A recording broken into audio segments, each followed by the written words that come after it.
오늘은 요한복음 20장 말씀입니다. 이제 벌써 요한복음이 거의 끝이 다가오고 있는데 지난주 19장에서는 예수님의 이 죽으심에 대해서 보았죠. 오늘은 20장에 예수님의 부활에 대한 내용입니다. 예수님의 부활은 신화나 전설이 아니고 역사적인 사실입니다. 우리가 다 이순신 장군에 대해서 알고 있죠. 우리 여기 있는 사람 중에 실제로 이순신 장군을 만난 사람은 한 명도 없습니다. 그러나 우리가 많은 기록, 유물, 역사적인 그 자료들로 인해서 우리가 이순신 장군이 실제 했었다는 것을 우리가 사실로 받아들이고 있는 거죠.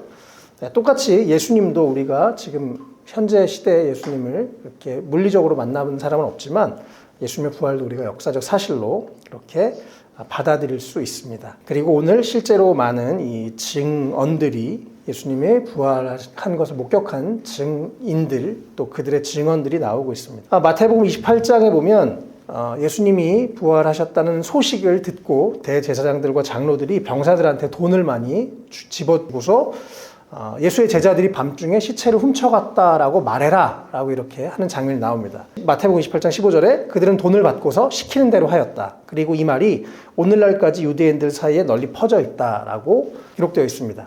그래서 예수님의 부활의 소식을 듣고 돈으로 매수를 해서 유대인들에게 거짓말을 하도록 그렇게 유대인들이 또 했었던 것을 볼 수 있습니다. 그러나 예수님은 실제로 부활하셨고 그것을 오늘 이 목격한 요한이 자기가 이제 죽기 전에 요한복음은 요한이 이제 가장 나이가 들어서 죽기 얼마 전에 이렇게 썼던 내용인데요.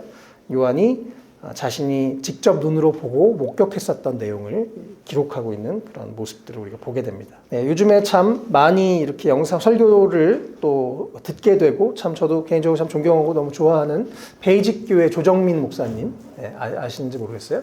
지금 벌써 70대가 넘으셨는데 이분이 50대 초반에 기자로서 아내가 교회를 다니는데 그게 너무 싫은 거예요. 그래서 잠입을 했습니다. 저기 뭐 이상하다, 저기 이단이다 막 이래서 잠입 취재, 그래서 카메라 출동에 고발하려고 잠입 취재를 하다가 성령의 은혜를 경험하고 여기 뭐가 있네? 그러면서 믿음을 갖게 됐습니다. 많은 사람들이 부활에 대해서 의심하고 또 생각하지만 정말 예수님의 그 부활은 역사적 사실이고 또 지금도 살아계신 예수님이 이렇게 우리 삶을 변화시키는 것 우리가 맛볼 수 있습니다. 오늘은 20장 그래서 부활하신 예수님을 만난 사람들이라는 제목으로 말씀을 준비했는데 오늘 이 말씀에서 부활하신 예수님을 만난 네 사람이 나오고 또 우리도 부활하신 예수님을 만난 사람들이 되면 좋겠습니다. 먼저 1절부터 18절까지 막달라 마리아가 예수님을 만났던 장면을 먼저 좀 보겠습니다. 사실은 이 요한복음은 다른 복음서 이후에 기록됐기 때문에 여기서 자세히 보면 막달라 마리아 사실 혼자 간 게 아닙니다. 몇 여인들과 함께 간 게 다른 복음서에는 나오는데 그때는 그냥 무덤에만 갔어요. 그리고 마리아가 실제로 처음으로 예수님을 만난 부활의 첫 번째 증인이었습니다. 1절에 보면 주간의 첫날, 그래서 주일날 새벽에 마리아가 가보니까 이미 돌이 옮겨져 있었습니다. 예수님은 안식 후 첫날 바로 주일날 아침에 부활하셨습니다. 그래서 또 이날이 초실절, 그래서 첫 열매를 하나님께 드리는 날이기도 합니다. 그래서 예수님이 부활의 첫 열매가 되셨어요. 고린도전서 15장 20절에 그러나 이제 그리스도께서는 죽은 사람들 가운데서 살아나셔서 잠든 사람들의 첫 열매가 되셨습니다 라고 말씀하셨습니다. 그래서 처음으로 예수님이 세상 말로 첫 바다로 부활을 하시고 그 다음에 이제 우리가 이어서 부활을 할 수 있는 길을 열어주셨습니다. 그래서 예수님은 십자가와 부활을 통해서 두 가지 길을 열어주셨는데요. 예수님이 죽으시면서는 그가 보혈을 흘리셔서 우리가 이제 하나님께로 나아갈 수 있는 길을 열어주셨습니다. 또 두 번째 예수님이 부활하시면서 이제 우리도 영원히 살 수 있는 소망을 가진 그런 소망의 길, 생명의 길, 부활의 길을 예수님이 열어주셨습니다. 또 원래 안식일이라는 것은 6일 동안 하나님이 세상을 창조하시고 7일날 하나님의 안식을 하시면서 쉬시는 것, 하나님의 창조를 기억하는 그런 날이기도 했는데 그러면서 안식하는 것이었는데 이번에는 이제 안식일, 금요일 저녁이 아니라 주일로 우리가 기념하는 날이 바뀌었습니다. 그래서 이제는 완성의 부활, 승리의 부활을 기념하는 주일이 우리 크리스천들이 모이는 예배드리는 날이 되었던 것입니다. 또 이 막달라 마리아라는 여인은 사실 다른 성경의 두 군데서나 7 귀신이 들렸었던 여인으로 그렇게 성경은 말합니다. 그래서 7 귀신이 들렸다가 예수님이 쫓아주시고 큰 은혜를 경험하고 자유를 경험해서 아주 적극적으로 예수님을 따라다녔습니다. 오늘이 우리가 읽었던 본문 쪽에서 보면 오늘 4사람이 등장하는데요. 참 재밌게도 각 사람의 성격이 아주 있는 그대로 나옵니다. 막달라 마리아는 어쨌든 큰 은혜를 받았던 사람으로서 이제는 물불을 안 가리고 예수님을 아주 적극적으로 따랐던 사람으로 보여집니다. 아주 적극적이었던 것 같아요. 그리고 열심히 이제 무덤에 갔더니 돌이 옮겨져 있는 것을 봅니다. 그래서 2절에 베드로와 여기서 예수께서 사랑하신 다른 제자 바로 이 오늘 요한복음을 쓴 요한인데요. 이 두 사람에게 달려갑니다. 매우 적극적인 마리아의 성격을 우리가 볼 수 있어요. 달려가서 지금 예수님이 안 계시다라고 이렇게 말을 합니다. 그리고 3절에 베드로와 그 다른 제자가 나와서 이제 무덤으로 이들은 마태복음에서 유대인들이 거짓말을 한 것처럼 예수님의 시체를 숨기지 않았습니다. 이들도 문이 열렸다는 얘기를 듣고 깜짝 놀라서 베드로와 요한이 달려갔다. 그래서 계속 여기서 일부러 사실을 아주 자세하게 기록하고 있습니다. 자신들이 실제로 경험한 사건이었기 때문에 그렇습니다. 또 4절에 참 재밌기도 하고 웃기기도 한데 이게 둘이 함께 뛰었는데 베드로가 요한보다 나이가 많았어요. 요한은 12제자 중에 가장 나이가 어렸을 것으로 추정됩니다. 한 10대 중반 정도의 아주 젊은 나이였을 거로 추정되고 베드로는 그 당시에 결혼을 했기 때문에 그래도 20대 중후반이 되지 않았을까 이렇게 보통 보는데요. 그래서 나이 차이가 나니까 당연히 요한이 더 빨리 뛰었습니다. 근데 자세히 보면 또 이 요한은 성격이 5절에 분명히 그래서 또 여기다 기록을 해요. 자세하게. 분명히 우리 둘이 같이 달렸는데 요한이 먼저 무덤에는 도착했어요. 근데 요한은 조금 베드로보다는 좀 이렇게 얌전한 성격이었던 것 같습니다. 그래서 5절에 몸을 굽혀서 삼배가 놓여 있는지는 봤는데 굳이 들어가진 않았습니다. 네. 좀 요한은 좀 요한스럽게 그렇게 그래서 계속 요한복음에서도 또 요한 1서, 2서, 3서에서도 하나님의 사랑을 계속 강조하는 요한의 모습을 볼 수 있습니다. 또 베드로는 우리가 너무 잘하는 것처럼 적극적이고 막 우악스럽고 막 돌진하고 이런 성격이죠. 그래서 6절에 베드로가 뒤따라 왔는데 베드로는 뭐 상황 안 보고 그냥 달려드는 좀 저 같아요. 네. 그냥 들어가서 보니까 안에 삼배가 놓여 있었다. 6절에 기록이 되어 있습니다. 또 예수님의 이 수건 몸을 쌓았던 삼배가 이제 옆에 따로 있었다. 이렇게 얘기합니다. 8절에 그제서야 돌다리를 두들겨 보고 잘 안 건너던 요한은 베드로 얘기 듣고 그제서야 들어가서 보고 믿었습니다. 여기 이 짧은 이 내용에서 마르다, 요한, 베드로의 다른 성격들, 또 뒤에 나오는 도마까지 서로 다른 성격들을 가지고 있는 것을 봅니다. 그러나 그들이 어떤 방식으로 예수님께 접근했던지 그 예수님의 부활을 뭔가 이 문제가 있는 것을 발견하고 또 그들이 나중에 부활의 증인이 되는 것, 오늘 본문을 통해서 우리가 발견할 수 있어요. 주님이 성격대로 쓰십니다. 네. 할렐루야. 8절에 요한이 들어가서 자기도 먼저 왔지만 거기서 못 들어가고 있다가 베드로가 들어가는 걸 보고 이제 같이 들어가서 예수님의 무덤이 비어 있고 이 세마포와 수건이 놓여 있는 것을 보게 됩니다. 9절에요. 8절은 분명히 봤어요. 그들이 빈 무덤, 돌이 옮겨진 것도 봤고 예수님의 시체가 거기 없는 것도 봤고 또 이들이 그걸 의도했거나 음모를 꾸민 것도 아니었는데 9절에 보면 아직도 그들은 예수께서 죽은 사람들 가운데서 반드시 살아나야 한다는 성경 말씀을 깨닫지 못하였다라고 기록하고 있습니다. 요한이 그 당시에 직접 가서 그걸 봤는데 아직 그때는 못 믿었다는 거예요. 이것이 깨달아지지 않았다는 것입니다. 이 9절 말씀이 참 저는 오늘 이 말씀에서 중요하게 다가오는데요.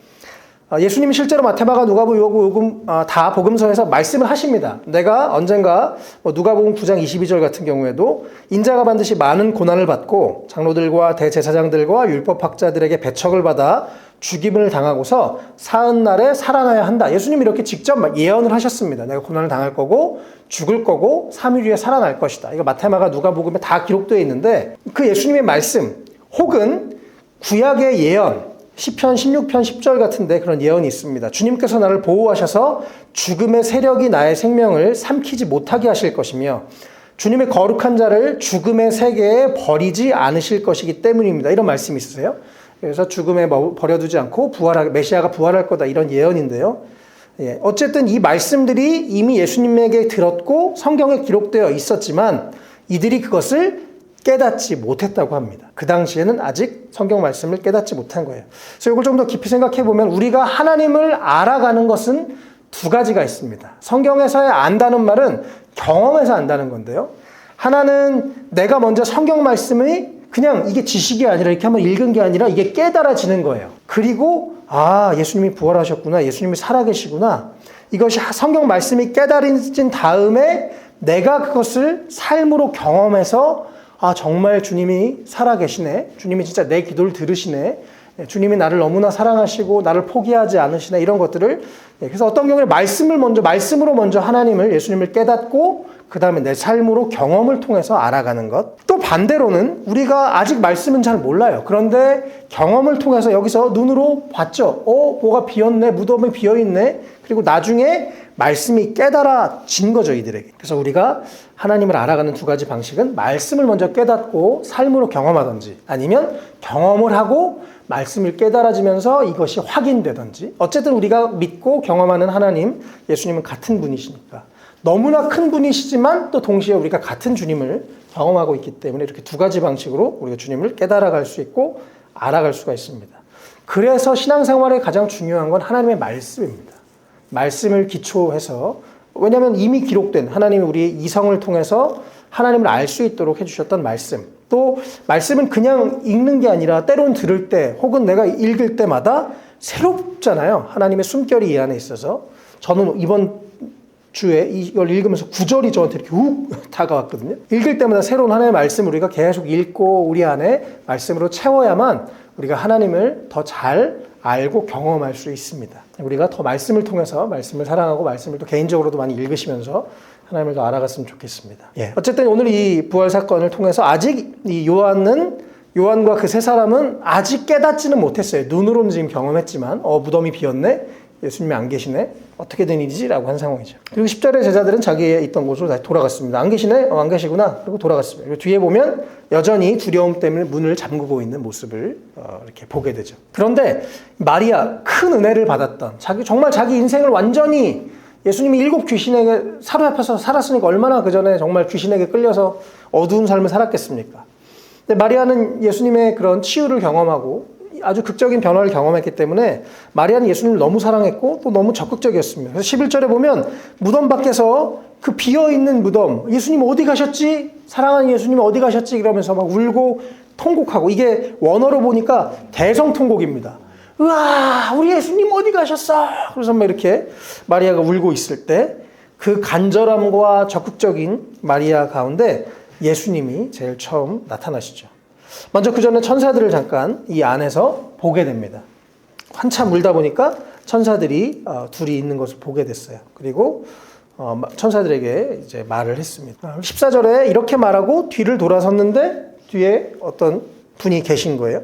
근데 예수님이 또 역시도 여기서도 마리아가 예수께서 서 계신 것을 보았지만 예수님인 줄 몰랐습니다. 또 계속 오늘 이 말씀 요한복음서나 다른 복음서들 봤을 때 예수님이 부활하셨을 때 한 번에 잘 못 알아보는 모습을 계속 보게 됩니다. 그래서 부활의 몸을 입은 모습이 우리가 지금 현재 육신의 모습과는 조금 차이가 있지 않을까. 부활한 모습이 조금 더 영광스럽고 더 좋지 않을까 그런 생각을 합니다. 어쨌든 그래서 조금 못 알아봅니다. 또 동시에 여기서 뒤를 돌아섰을 때 마리아가 서 계신 것을 보았지만 예수님이 계신 줄 알지 못했다라고 하는 걸 또 다른 해석에서는 인기척을 느꼈다 이렇게 볼 수 있습니다. 킹제임스 버전인가 그런 데서 그렇게 돼 있더라고요. 그 말은 예수님이 이거 이제 사람들이 요것도 많이 신앙에 있어서 참 중요하고 오해할 수 있는 거가 있는데요. 어떤 사람들은 예수님이 영으로만 부활했다라고 생각합니다. 몸으로는 부활하지 않았다고 생각해요.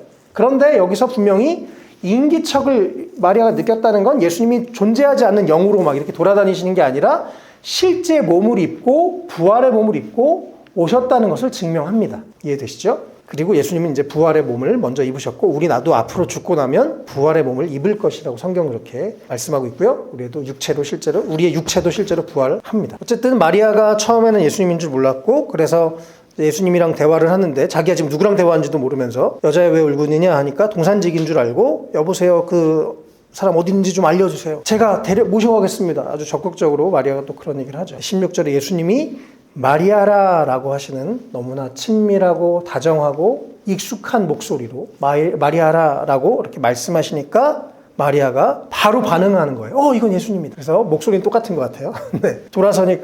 네. 돌아서면서 라부니, 이 당시에 아람어라는 말 그냥 편안하게 쓰던 일상어로 히브리 말로 선생님, 평소에 선생님이라고 마리아가 불렀나 봐요. 선생님 이렇게 너무나 친밀하게 다시 예수님을 만나게 되고 사실은 이미 만났는데 자기 눈이 열려서 드디어 내 인식이 깨달아져서 예수님이 부활하셨다는 것, 또 나와 지금 함께 있다는 것을 마리아가 처음으로 알게 됩니다. 그러면서 17절 예수님이 말씀하시죠. 내가 내게 손을 대지 말아라. 내가 아직 아버지께로 올라가지 않았다. 이것도 되게 많은 오해가 있는 내용이에요. 그래서 뭔가 지금 붙잡으면 예수님이 하늘로 못 올라갈 것 같은, 그렇게 번역을 좀 이상하게 해놨어요. 그렇죠? 다른 번역도 그래요. 한국어 번역은. 근데 여러 나라의 언어들 번역을 찾아보면 그렇게 되어 있지 않습니다.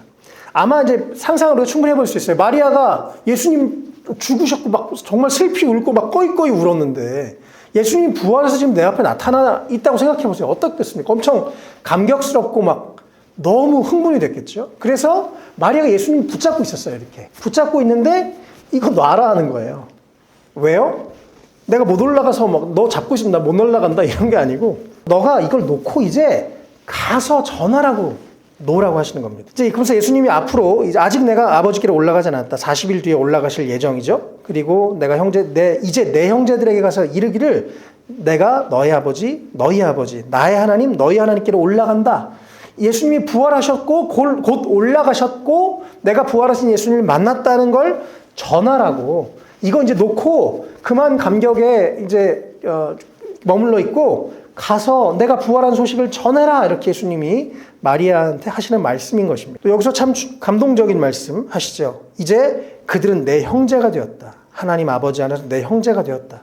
그러면서 아까 선생님 그랬는데 이제는 너와 내가 형제가 됐다. 하나님 아버지 안에서. 그래서 이제 나의 아버지이기도 하고 나의 죽음과 부활을 통해서 그분은 너희의 아버지가 되기도 했어. 나의 하나님이시기도 하고 너희의 하나님이 되시기도 했어. 라고 우리가 예수님의 이제 죽으심과 부활을 통해서 우리가 새로 얻게 된 하나님의 자녀가 되었고 정말 하나님 안에서 이제 한 가족이 된 것을 그렇게 말씀해 주고 계십니다. 그래서 마리아가 18절에 제자들에게 가서 내가 주님을 봤어요. 그리고 주님이 나에게 이런 말씀 전했어요. 라고 예수님이 말씀하신 대로 그 예수님의 부활을 먼저 막달리아 마리아가 제자들에게 전하는 모습들을 보게 됩니다. 이렇게 마리아는 참 적극적으로 예수님의 그 빈 무덤 앞에서 울고 또 달려가면서 결국 예수님 가장 처음으로 부활하신 예수님을 만났고 또 적극적으로 제자들에게 그 소식을 전하는 사람이 되었습니다. 이제 19절부터 29절까지 다른 제자들과 도마를 만나주시는 모습들을 같이 보겠습니다. 예수님이 새벽에 부활하셨고 그날 저녁에 주일 저녁에 제자들은 여전히 요한이랑 베드로는 아직까지 빈 무덤만 확인하고 온 거죠. 유대 사람들이 무서워서 문을 모두 닫아 걸고 있었습니다. 그리고 겟세마네 동산에서 다 뿔뿔이 흩어진 다음에 아마 한 곳에 모였던 것 같아요. 그때 예수님이 그들 가운데 들어오셨습니다. 우리가 또 아까 이 뒷부분에서도 그렇고 예수님이 부활의 몸을 입고 공간을 자유롭게 통과하시는 것을 보게 됩니다. 그래서 우리가 부활의 몸을 입고 굳이 자동차 같은 거 필요 없을 것 같아요. 어쨌든 예수님이 영적인 몸, 부활체를 가지고 공간을 뛰어넘는 그래서 공간으로 예수님이 들어와 보셨습니다. 그러면서 두려움 가운데 문을 잠그고 있는 실패감과 두려움 가운데 또 앞으로 우리는 어떻게 될까? 이제 예수님은 돌아가셨고 막 이런 상황에 있는 제자들에게 샬롬, 너에게 평화가 있기를 이렇게 인사하신 것을 봅니다. 그리고 나서 바로 두 손과 옆구리의 그 모습을 상처를 보여주셨습니다. 상처는 부활의 몸은 계속 될 것 같아요. 네. 상처를 보여주시면서 제자들은 주님을 보고 기뻐했습니다. 예수님이 이것을 통해서 얼마나 내가 너를 사랑하는지, 내가 죽기까지 너를 사랑했다 라고 하시는 것 이렇게 보여주십니다. 또 예수님이 나는 부활 이후 생명이리라고 말씀하셨었는데 정말 부활하셔서 그들에게 나타나셨습니다. 그래서 모든 제자들에게 부활의 소망을 주는, 승리의 소망을 주는 그런 모습을 우리가 볼 수 있습니다. 또 21절에 한 번 더 평화가 있기를 빈다 라고 말씀을 하세요. 그래서 예수님이 그들의 두려움을 이렇게 잠재우시고 또 평안을 주십니다. 우리도 교회를 다니는 거랑 예수님의 십자가 부활이 믿어지는 건 참 다를 수 있습니다. 그러나 우리 안에 정말 예수님의 십자가 부활이 믿어졌으면 좋겠습니다. 어떤 방식으로든 믿어졌으면 좋겠습니다. 그리고 예수님이 특별히 요 21절에서 23절에 세 가지 중요한 말씀을 하십니다. 예수님이 부활을 한 몸을 보여주시고 나서 먼저는 평화를 주십니다. 주님은 지금도 오늘도 우리에게 오늘 예배를 드리는 우리 모두 우리는 지금 이미 부활하시고 하늘에 계신 주님께 예배를 드리고 있죠. 우리가 하나님을 예배하고 예수님을 예배하고 성령을 예배할 때 주님은 우리에게 평화를 주십니다. 우리가 주님을 바라보고 집중하고 주님께 기도하고 찬양하고 주님을 생각할 때마다 주님은 우리에게 먼저 평화를 주세요. 또 우리가 어떤 것을 생각하고 미래를 구상할 때 안 될 것 같은데 주님이 평안을 주시면 그것은 주님의 뜻이라고 우리가 생각하고 분별하면 됩니다. 주님은 우리에게 평화를 주십니다. 우리가 평화 안에 평안을 누리기를 너무나 원하세요. 불안한 것은 주님의 뜻이 아닙니다. 주님은 언제나 우리에게 평안을 주기 원하십니다. 네, 우울증, 공황장애 주님의 뜻이 아닙니다. 주님은 우리에게 평화를 주기 원하십니다. 우리가 주님을 바라보면 믿음의 눈으로 계속 바라보면 주님 우리에게 반드시 평화를 주십니다. 그리고 두 번째, 아버지께서 나를 보내신 것 같이 이젠 나도 너희를 보낸다. 내가 나의 사명을 완수했던 것처럼 이제는 너희도 내가 너희를 이 세상에 보낼 거야 라고 말씀하십니다. 그래서 평화를 주실 뿐만 아니라 평화만 누리고 끝나는 게 아니라 사명을 주십니다. 앞으로 내가 너희를 세상에 보내서 너를 통해서 나의 부활을 전할 것이고 나의 사랑을 전할 것이고 나의 십자가를 전할 것이고 각자의 우리가 다 다른 사명을 가지고 있지만 주님이 평화를 주시고 또 사명을 주셔서 우리를 세상으로 보내십니다. 그래서 우리가 늘 이렇게 주일날 와서 또 주님을 예배하고 또 우리가 뭐 매일매일 주님을 기억하지만 우리가 그것에서만 만족하고 거기에만 그냥 눌러 앉아 있는 게 아니라 그 주님을 만나고 주님의 사랑과 생명으로 힘입고 다시 세상으로 나가서 세상에 하나님의 사랑을 생명을 흘려보내는 것이 우리의 사명인 것이죠. 그래서 예수님 우리에게 평안을 주시고 사명을 주시고 또 세 번째로 숨을 불어넣으시면서 성령을 받아라 라고 그렇게 말씀하십니다. 학자들마다 논란은 있지만 여기서 갑자기 성령 후 했다고 여기서 갑자기 사람들이 다 마시고 성령 충만하고 이러진 않았어요. 이것은 저는 하나의 상징적인 것으로 보는데 그리고 실제로 사도행전에 사람들이 기도하고 성령님이 정말 임하셔서 그때부터 이제 그들도 성령 충만해서 변화된 삶을 살았죠. 여기서는 마치 창세기 2장에 하나님이 처음에 땅의 흙으로 사람을 지으시고 그의 코에 생명의 기운을 불어넣으시니 사람이 생명체가 되었다. 옛날 성경에는 생령이 되었다라고 되어 있죠. 이러한 모습처럼 하나님이 육체의 생명을 코에 바람을 넣어서 주셨던 것처럼 이제는 예수님이 오셔서 성령을 받아라 하고 입에 바람을 코에 생기를 불어넣고 마치 이제 우리가 영의 사람으로 다시 태어나는 것을 의미하고 너희가 앞으로 이렇게 성령 충만함을 받아서 이제 너희가 성령으로 말미암아 새로운 사람이 되어라 라고 또 이제 새로운 창조를 입고 새로운 사람으로 살아라 성령 안에서 살아라라고 이렇게 가르치신 것을 보게 됩니다. 그래서 예수님이 평화, 사명, 성령을 주시고 오늘도 예수님은 우리에게 이렇게 계속해서 평화와 사명과 성령을 주시는 분이십니다. 요건 아직 성령님의 임하시는 것은 완성되지 않은 사건이니까요. 그러나 우리는 이미 그것이 성취됐죠. 또 이것은 우리가 계속 사도행전 앞으로 나누면서 성령님에 대해서 생각하고 또 더 묵상하고 또 우리가 더 성령 충만을 사모하면 좋겠습니다. 23절에도 참 이해가 안 되는 말씀이 하나 있죠. 너희가 누구의 죄든지 용서해주면 그 죄가 용서될 것이요 용서해주지 않으면 그대로 남아있을 것이다. 이 말씀을 근거로 천주교에서는 사제가 옆에 방에 이렇게 이걸 커튼을 치고 앉아서 고해성사를 듣습니다. 고해성사를 들으면 막 여기 이제 한 성도가 와서 막 자신의 죄를 고백합니다. 그럼 고해성사를 다 듣고 나서 사제가 한마디 합니다. 너의 죄를 사하노라. 그러면 죄가 용서되는 거예요. 그럼 이 사람 마음 편하게 가는 거예요. 그런데 우리가 믿는 예수님은 그렇지 않습니다. 인간에게는 죄사함의 권세가 없어요. 오직 예수님의 보혈로만 우리가 깨끗해지는 것입니다. 그럼 23절 우리가 어떻게 이해하면 좋을까? 이것은 너희가 복음을 전해라 라고 저는 그렇게 해석하고 이해합니다. 예수님이 바로 당신을 위해서 죽으셨습니다. 당신의 죄가 예수님을 통해서 용서받을 수 있습니다. 그래서 여러분이 복음을 전해야 생명을 살려야 그들이 복음을 듣고 예수님을 믿게 되니까 그래서 여러분이 복음을 전해라. 그렇지 않으면 여러분이 복음을 전하지 않으면 여러분이 입을 닫고 있으면 여러분이 직무를 유기하고 있으면 그들이 그 죄의 용서를 받을 기회가 없다라고 저는 그렇게 이해를 합니다. 그래서 어쩐 예수님이 다시 한번 사명에 대해서 먼저 주님이 평화를 주시고 너희가 사명을 감당해라. 내가 너희를 보낸다. 그리고 그러기 위해선 성령으로 충만해야 된다. 성령으로 충만해야 사명을 감당하고 사명을 감당하기 위해서는 성령으로 충만해야 된다. 우리가 부활하신 예수님을 만나고 그 이후에 증인으로 살아갈 수 있도록 우리에게 그렇게 새로운 은혜를 주시고 또 말씀하시는 것 이렇게 해석할 수 있겠습니다. 어쨌든 우리도 지금 이미 예수님 부활하셨으니까요. 우리도 계속 주님 만날 때마다 또 예배 때마다 말씀 앞에 설 때마다 주의 은혜 앞에 나아갈 때마다 평화를 누리시길 바라고 또 주님이 나에게 주신 사명을 발견하시길 바라고 또 성령으로 충만하셔서 하나님의 도우시는 힘으로 성령의 능력으로 사명들을 각자 잘 감당할 수 있는 그런 우리가 되면 좋겠습니다. 그리고 또 세상에 나가서 살다가 또 불안하고 지치고 힘들 때 또 주님 앞에 나와서 평화와 사명과 생명을 회복하는, 성령을 회복하는 우리가 됐으면 좋겠습니다. 그리고 나서 이제 도마 얘기가 나오죠. 이것도 역시 많은 사람들이 오해하는 장면인데요. 도마라는 사람은 아주 철저한 이과 출신 사람으로 보여집니다. 그렇죠? 그래서 처음 예수님이 오셨을 때는 도마는 그 자리에 없었고, 그 다음에 25절에 도마가 다시 그 제자들이 모였는데 갔더니 예수님이 네가 없을 때 왔다 가셨어 라고 그렇게 제자들이 말씀하는 것을 듣죠. 근데 도마는 나는 내 눈으로 그의 손에 있는 못자국을 보고 내 손가락을 그 못자국에 넣어보고 내 손을 그 옆구리에 넣어보지 않고서는 믿지 못하겠소. 난 봐야 믿는 사람이야 라고 하는, 그래서 저는 이것이 정말 나쁜 것이 아니라고 생각합니다. 그냥 도마의 성향이었던 거죠.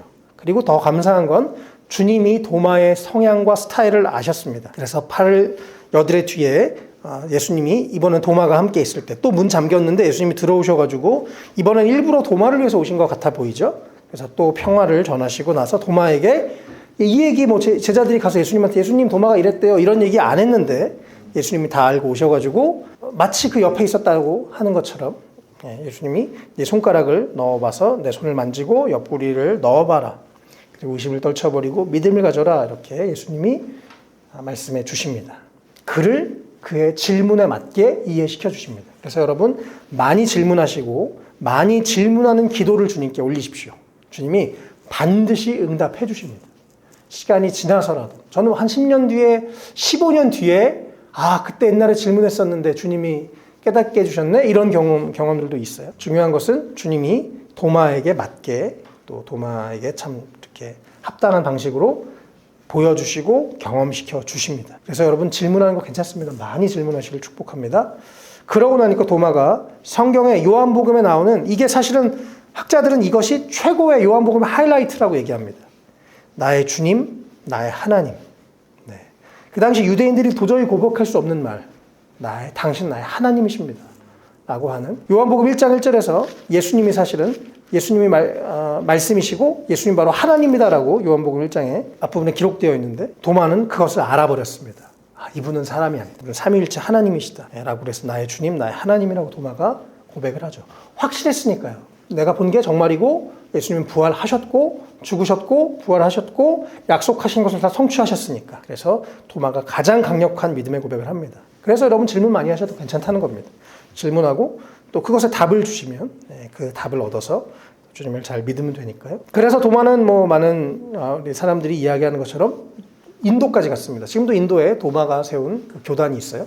그리고 인도에서 순교를 했죠. 확실했기 때문에 이제는 누가 나를 정말 때려 죽여도 갈 수밖에 없는 가장 먼 곳에 아직 사람들이 예수의 이름을 들어보지도 못한 이제 지중해권에 막 복음이 전해지거든요. 사도 바울을 통해서 또 이제 초대교회가 막 확산되면서 그런데 도마는 인도까지 가서 복음을 전합니다. 확실했으니까 한 명이라도 더 구원하려고 이렇게 간 것이겠죠. 도마가 가장 큰 믿음의 고백을 합니다. 그래서 전 참 이렇게 주님이 한 사람 한 사람의 성향에 따라서 그에 맞게 그에게 필요한 방식으로 은혜를 주시는 그런 주님이 참 좋은, 참 품이 넓으신 주님인 것 같습니다. 우리가 너무 주님을 이렇게 좁게 만들지 않았으면 좋겠습니다. 주님은 정말 우리 한 사람 한 사람을 우리보다 더 잘 아시고 가장 적합한 방식으로 우리를 만나주시고 찾아와 주시고 이해시켜 주시고 믿게 하시고 믿음을 주시는 분이십니다. 그래서 마지막에 예수님이 도마에게 29절 말씀하시죠. 너는 나를 보았기 때문에 믿느냐? 나를 보지 않고도 믿는 사람은 복이 있다 라고 말씀하십니다. 요 시점이 지금 참 아까도 말씀드렸지만 중요합니다. 요한이 12제자 중에 제일 나이가 어렸고 나머지 제자들은 다 이제 가룟 유다 말고는 다 순교했고 요한이 끝까지 남아서 이제 거의 죽을 때가 되는 AD 한 90년, 95년, 100년 요 사이로 이제 보는데 학자들이요. 그렇다면 요한을 빼고 거의 예수님을 실제로 가까이서 봤던 증인들은 다 죽었단 말이에요. 이해되시죠? 그리고 이제 요한도 곧 죽으면 더 이상 눈으로 예수님을 볼 수 있는 사람은 이제 물리적으로 볼 수 있는 사람은 없는 것입니다. 우리가 이순신 장군을 믿는 것처럼 그들의 증언을 통해서 또 그런 거죠. 아까 우리 바다 같은 주의 사랑 아까 찬양을 불렀는데 저 찬양이 1904년도에 영국의 웨일즈에서 큰 부흥이 일어났을 때 많은 사람들이 이 찬양을 불렀습니다. 웨일즈어로 그래서 막 저 찬양을 부를 때 성령님이 정말 하늘을 가르고 막 쏟아져서 수많은 사람들이 회개를 하고 막 변화를 경험하고 이런 일들이 영국에 있었습니다. 1904년이었어요. 그 소식을 듣고 여러 나라에서 우리도 부흥을 위해서 기도하자, 부흥을 위해서 기도하자 그러고 여러 나라에서 부흥이 일어났습니다. 공교롭게도 이 찬양을 같이 불렀어요. 1907년도에 평양에서 부흥이 일어났을 때도 이 찬양을 불렀습니다. 그리고 그 평양에서 1907년도에 이 찬양을 불렀던 사람들이 실제로 있었을 거 아니에요? 그리고 그들의 후예들이 북한에 남아있는데 이렇게 나중에 탈북한 분이 이걸 듣고 옛날에 우리 할머니가 부르던 노래예요. 이런 얘기를 제가 들은 적이 있어요. 네. 그분들은 실제로 1907년에 평양에서 그걸 경험하고 그 자손들에게 이 노래를 가르쳐주고 이렇게 된 거죠. 이해되시죠? 그렇게 전수가 되는 몇 대를 빼고, 이 벌써 우리가 예수님 부활하신 게 2000년이 지났으니까요. 이제는 더 이상 눈으로 보고 혹은 구전으로 듣기 참 어려운 시대가 이제 된 거죠. 그래서 이렇게 성경이 기록이 된 것이고, 그래서 29절에 나를 보지 않고도 믿는 사람 복되도다. 앞으로 보고 믿을 수가 없는 상황이에요. 예, 그래서 이런 기록이 있어서 앞으로 또 동시에 요때 이제 요한복음이 쓰여졌던 당시에 이미 로마 제국이 엄청난 핍박을 했습니다. 네로 황제가 엄청난 핍박을 한 게 제 기억에는 AD 64년인데요. 그러니까 이미 로마에서 엄청난 핍박들이 있어서 많은 크리스천들이 막 죽임을 당했는데 계속 여전히 실제로 AD 300년 때까지 10번의 아주 대핍박이 있었습니다. 로마에서. 이미 그런 핍박이 있는 상황에서 요한도 그래서 이제 반모섬에 끌려가고 이런 상황에서 핍박이 있지만 그래도 나를 보지 않고 믿는 자는 복되다라고 그래서 이렇게 후대 사람들을 위해서 기록된 것으로 그렇게 보여집니다. 그리고 이제 마지막에 이 요한복음이 사실은 20장까지 학자들은 보통 원래 원본이다라고 보는 사람들이 많은데 뒤에 이제 첨가됐다고 보는데 요한복음을 쓴 목적이 31절 예수가 그리스도고 하나님의 아들이심을 여러분이 믿게 되고 그렇게 믿어서 그의 이름으로 생명을 얻게 하기 위해서 먼저 예수를 믿고 예수님이 메시아 그리스도시고 동시에 하나님의 아들이시고 우리가 그 예수님을 믿으면 그 성경에서 약속된 그 영원한 생명, 영생이라는 걸 내가 지금 여기서 누릴 수 있게 때문에 누리도록 그렇게 기록했다라고 얘기하고 있습니다. 예, 오늘 이 예수님의 부활에 대한 내용들 살펴봤는데요. 그래서 예수님 비교적 요한이 여기서 자세하게 기록한 것을 우리가 봤죠. 왜냐하면 그 당시에 그 거짓말들을 상쇄하기 위해서 실제로 내가 봤는데, 내가 뛰어가 봤는데, 그 안을 들어가 봤는데 이런 상황이었다라고 요한이 되게 사실적인 증언을 합니다. 또 오늘이 예수님의 부활을 목격한 베드로, 요한, 막달라 마리아, 도마 다양한 사람들의 다양한 성향에 따라서 주님이 그들에게 맞게 또 찾아오시고 그들에게 예수님을 계시해 주시는 모습을 보게 됩니다. 그래서 우리도 말씀을 통해서 또 경험을 통해서 다양한 방식으로 주님을 더 알아갈 수 있고 또 우리가 더 주님을 그냥 지식이 아니라 우리의 삶에서 경험을 통해서 또 말씀을 통해서 더 깊이 만나고 알아가는 우리가 되면 좋겠습니다. 그래서 이 말씀에서 기록한 것처럼 31절에 생명을 누리는 우리가 됐으면 좋겠고요. 또 아까 예수님이 부활하시고 찾아오셔서 주셨던 세 가지 평화를 주셨고 사명을 주셨고 성령을 주셨던 예수님. 우리도 계속해서 주님을 찾고 주님 안에서 평화를 누리고 또 계속해서 주님이 주신 사명을 기억하고 또 사명을 따라 이 세상을 살면서 성령으로 충만해서 성령을 의지해서 그렇게 살아가는 우리의 삶이 되면 좋겠습니다.